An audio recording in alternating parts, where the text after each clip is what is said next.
क्या हो अगर इतिहास की सबसे रहस्यमयी घटनाओं में से एक असल में कोई हादसा हो ही ना, बल्कि एक चेतावनी हो। सोचिए, एक ऐसा पैगाम जो ब्रह्मांड हमें सदियों से भेजता आ रहा है। आज हम एक ऐसे ही छिपे हुए पैटर्न को उजागर करने वाले हैं जो हमारे भविष्य को देखने का नजरिया बदल सकता है। तो चलिए, इस ब्रह्मांडीय पहेली की परतों को एक एक करके खोलते हैं। हमारी कहानी की शुरुआत होती है 1908 से, साइबेरिया के वीरान घने जंगलों में। एक ऐसी सुबह जब आसमान से आग बरसी और एक ऐसा रहस्य जन्म लेता है जिसने 100 साल से भी ज्यादा तक वैज्ञानिकों को उलझाए रखा है। ये थी तुंगुस्का की घटना।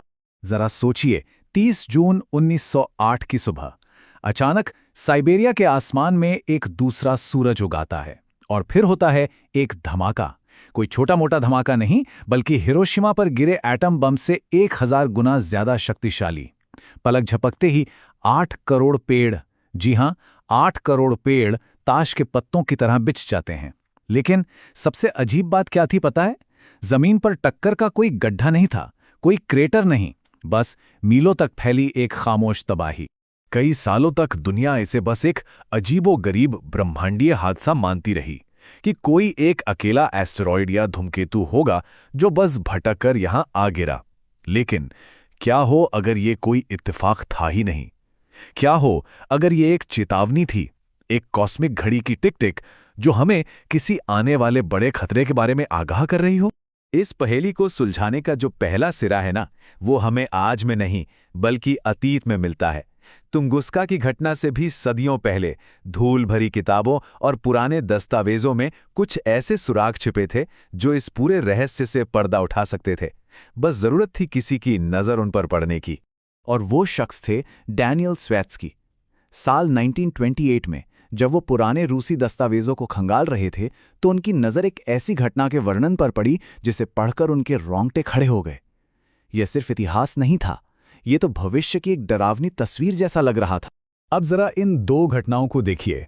दो अलग अलग सदियां, 1908 और 1290। दो अलग अलग जगहें, तुंगुस्का और विली की उस्टुयोक। लेकिन इनमें जो समानताएं हैं वो हैरान करने वाली हैं। दोनों ही घटनाएं जून के आखिर में हुईं। दोनों में आसमान से आग बरसी और दोनों ने ही जंगलों को पूरी तरह तबाह कर दिया। क्या ये सच में महज एक इत्तेफाक हो सकता है या फिर ये किसी बड़े पैटर्न की सिर्फ शुरुआत थी? 1290 के उस दस्तावेज में लिखे शब्द आज भी सिहरन पैदा कर देते हैं। एक पत्थर का बादल, बहुत ज्यादा आग की गर्मी, आग के पत्थरों की बारिश। ये शब्द किसी बीती हुई घटना का जिक्र नहीं कर रहे थे। ऐसा लग रहा था मानो ये 600 साल बाद होने वाली तुंगुस्का की घटना की हूबहू भविष्यवाणी कर रहे हों। इतिहास हमें कुछ बताने की कोशिश कर रहा था। और फिर तो जैसे परतें खुलती ही चली गईं। ये सिर्फ दो घटनाएं नहीं थीं। स्वेत्स्की और दूसरे रिसर्चर्स ने जब इतिहास को और गहराई से खंगाला तो एक के बाद एक ऐसी ही घटनाओं के सबूत मिले। 1385, 1421, 1662। नहीं, ये कोई संयोग नहीं था। ये एक खतरनाक ब्रह्मांडीय चक्र था जो बार बार सदियों से हमारी धरती पर लौट रहा था। अच्छा, पुरानी कहानियां और दस्तावेज तो एक बात है, लेकिन क्या इसका कोई ठोस फिजिकल सबूत भी है? क्या धरती ने खुद इन हमलों के निशान अपने ऊपर सहेज कर रखे हैं? जवाब है हाँ, और इसका खुलासा हुआ मॉडर्न टेक्नोलॉजी की मदद से, जिसने हमें वो दिखाया जो सदियों से हमारी नजरों के ठीक सामने ही छुपा हुआ था। इन्हें कहते हैं साइबेरियन फैन रिलीफ्स। अब देखिए, ये कोई आम गड्ढे यानी क्रेटर्स नहीं है। ये जमीन पर बने पंखे के आकार के विशाल निशान हैं, जैसे किसी ने आसमान से जमीन पर एक बहुत बड़ा डिजाइन बना दिया हो। और ये निशान एक बहुत जरूरी कहानी बताते हैं कि हमला किसी एक बड़ी चट्टान से नहीं, बल्कि छोटे छोटे टुकड़ों के एक पूरे झुंड ने किया था। 1996 में जब सैटेलाइट ने सायन पहाड़ों की तस्वीरें ली तो ये रहस्य और भी गहरा गया। पता चला कि ये सभी निशान एक ही दिशा की ओर इशारा कर रहे थे, पश्चिम की ओर।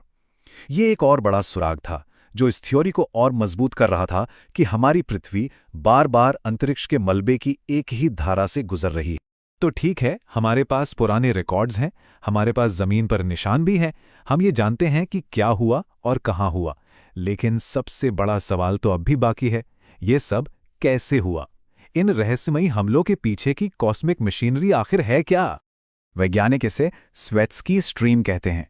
उन्हीं रिसर्चर के सम्मान में जिन्होंने पहली बार इस पैटर्न को पहचाना था। इसे आप ऐसे समझिए जैसे अंतरिक्ष में धूल और पत्थरों की एक अदृश्य नदी बह रही हो। ये मलबा शायद धूमकेतु 29P से निकला है और समय समय पर हमारी पृथ्वी का रास्ता ठीक इस नदी के बीच से होकर गुजरता है। और इसका मैकेनिज्म भी बड़ा मजेदार है, किसी कॉस्मिक बिलियर्ड्स गेम की तरह।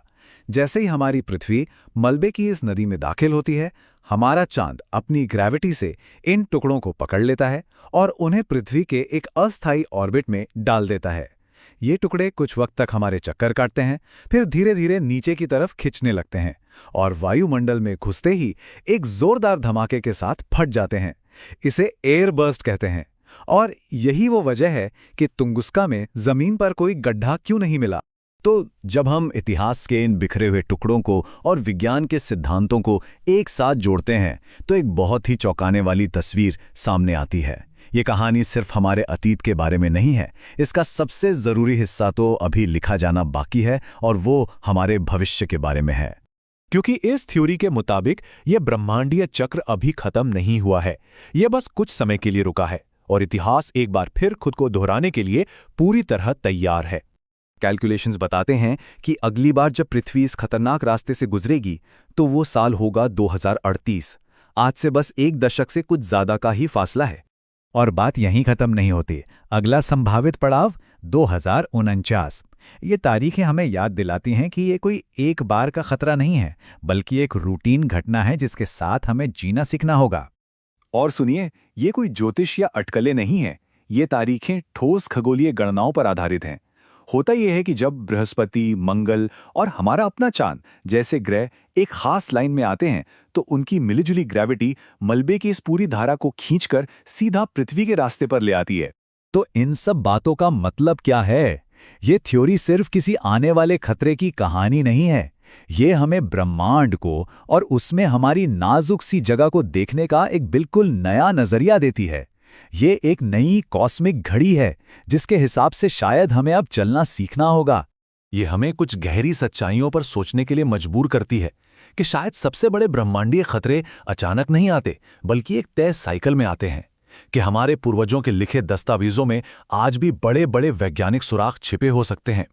और सबसे जरूरी बात कि हमारा इतिहास सिर्फ किताबों में नहीं, बल्कि हमारे पैरों के नीचे की जमीन पर भी लिखा हुआ है।